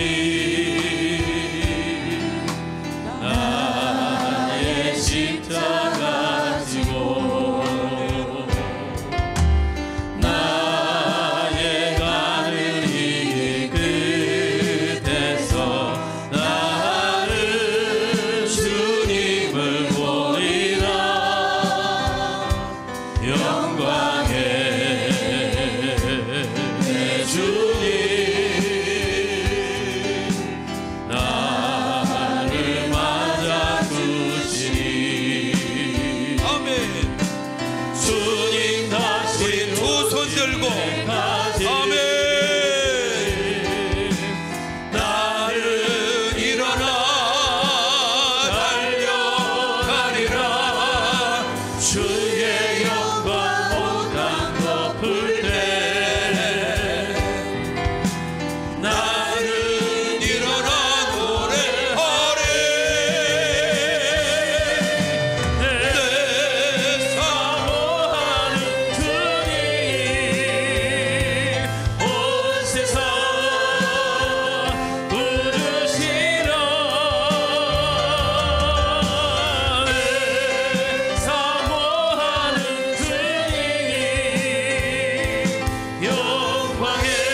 살아계신 나의 아버지 하나님, 보고 듣고 알고 계시고 내려와셔서 우리를 건져주시고 우리를 인도하여 데려가시는 여호와 하나님 아버지, 하나님을 절대적으로 신뢰하는 믿음을 가지고 온전히 어떤 상황 속에서도 믿음으로 반응하는 우리들 모두가 다 되어지도록 하나님이 역사하여 주시옵소서.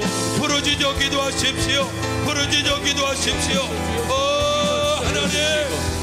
하나님, 우리는 언제나 가장 선하여 가장 선한 길로 가장 복된 길로 인도하시는 하나님 믿습니다. 어떤 상황 속에서도 하나님을 절대 신뢰하는 믿음을 가지고 오직 믿음으로 반응하도록, 오직 믿음으로 반응하도록 뜨겁게 역사하여 우리에게 믿음을 더하여 주옵소서. 믿음을 더하여 주옵소서.